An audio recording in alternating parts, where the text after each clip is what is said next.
Salut à toi, je m'appelle Chantal Bisaillon, alias la prof beauté. Je suis directrice pour une ligne de cosmétiques, artiste maquilleuse et aussi certifiée en cosmétologie. J'aide les femmes à révéler leur beauté extérieure et intérieure afin de se sentir puissantes et confiantes. Deux mots qui en disent très long sur la façon d'enrichir notre vie. Ensemble, on va aborder plein de sujets en lien avec les cosmétiques, les besoins de la peau et aussi sur ce qui se passe à l'intérieur de nous. Dis-moi, es-tu sur ta liste de priorités? Prends-tu suffisamment soin de toi? Rêves-tu assez grand? J'ai envie de te partager mes apprentissages et aussi, je veux t'amener à réaliser qu'on est toutes des étoiles. On a juste besoin d'apprendre à briller. Bienvenue dans mon univers. Allô, allô! Aujourd'hui, j'avais le goût de vous parler des 3 émotions à éliminer et par quoi les remplacer. Parce que oui, il y a des émotions qui nous font brasser plein de choses à l'intérieur de nous qui est mieux d'apprendre à éliminer ou à diminuer. La première émotion, c'est la peur. Est-ce que tu es surprise? De quelle peur s'agit-il? La peur de l'échec, du rejet, de ne pas être aimé, d'être jugé, d'être sans valeur, d'être incapable de faire les choses, d'être trahi. Beaucoup de peurs sont reliées à nos blessures du passé et 85% de nos peurs ne se produiront jamais. C'est des peurs qui sont souvent non fondées, mais combien de fois avons-nous fait l'erreur de les croire et de leur donner encore plus de force? On le sait à quel point que quand on donne de l'attention sur quelque chose, ça lui donne encore plus de force et d'importance. Le fait de connaître la source même du problème, c'est sûr que c'est à moitié résolu. Et il faut comprendre que la peur nous permet quand même d'éveiller nos sens, d'être alerte, comme qu'elle peut mener nos vies. Et la peur exprime un besoin de sécurité à combler. Je trouve ça super intéressant de comprendre le besoin en arrière de la peur. Le courage, c'est le remède pour remédier à la peur.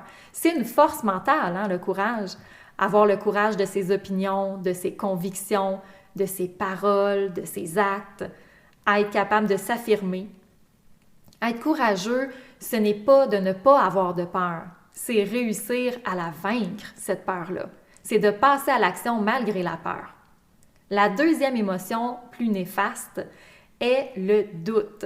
De quel doute on parle ici, là? Est-ce que c'est le doute de soi-même, de notre potentiel, de notre foi? Encore ici, ces doutes sont injustifiés et sont basés sur le manque de confiance en soi qui nous empêche de se réaliser. C'est d'ailleurs ce genre de doute qui aura pour effet un jour de nous faire dire la fameuse phrase qu'on ne veut pas dire « j'aurais donc dû ». Le doute a du bon pour prendre une décision réfléchie, calculer le pour et le contre, éviter l'impulsivité. En fait, c'est plus un questionnement face à un choix à prendre. Mais le doute vient nous prendre dans le détour lorsqu'on tourne en rond, quand on s'empêche d'évoluer, quand on est constamment dans l'incertitude. Le doute exprime un besoin de protection à combler. Est-ce que tu as ce besoin de protection-là à combler chez toi? La foi, ça va être le remède pour le doute. Moi, j'aime dire que la foi, c'est comme un heureux mélange de confiance et de courage. Avoir la foi en ses capacités, en ses valeurs, c'est croire profondément à ses rêves, avoir une foi inébranlable en soi-même, en la vie, en ce que l'univers peut nous apporter. D'accepter de prendre des risques, de faire des erreurs et de grandir à travers tout ça. La troisième émotion, c'est la colère. Des fois, on la connaît moins, celle-là. Du moins, on pense que ça nous affecte peut-être un petit peu moins. Ça dépend quelle colère. De quelle colère on parle ici? Est-ce que c'est la colère face aux décisions et aux actions des autres? Face aux événements hors de notre contrôle? Face à nos attentes qu'on s'est créées?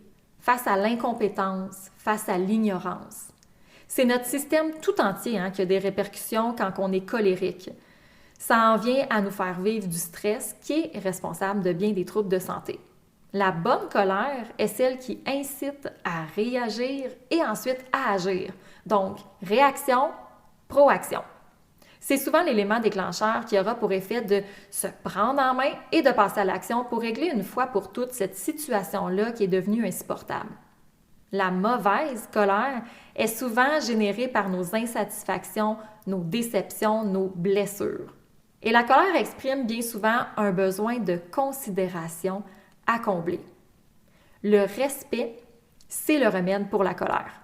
Avoir le respect de soi et des autres, savoir pardonner, comprendre qu'on ne pense pas tout pareil et c'est correct. Et que la seule chose qu'on peut contrôler, ce sont nos émotions et nos actions. Donc, on revient là dans notre bulle, douce et bienveillante, on met de l'amour autour de soi. C'est important de se départir de ces 3 émotions-là pour être dans une conscience positive et pour jouir de la vie pleinement. Sinon, on traîne des boulets et c'est tellement lourd sur nos épaules, ça devient épuisant. Je t'invite aussi à mettre l'accent sur le besoin à combler face à chacune des émotions. Je te rappelle, le besoin de sécurité te fait vivre de la peur. Le besoin de protection te fait vivre des doutes. Le besoin de considération te fait vivre de la colère. Et puisque la seule façon de se défaire d'une vieille habitude est de la remplacer par un autre, utilise maintenant le courage, la foi et le respect pour être plus épanoui dans les sphères de ta vie. Voilà! La semaine prochaine, on parle d'ingrédients cosmétiques. Est-ce que ça t'intéresse? On se voit la semaine prochaine!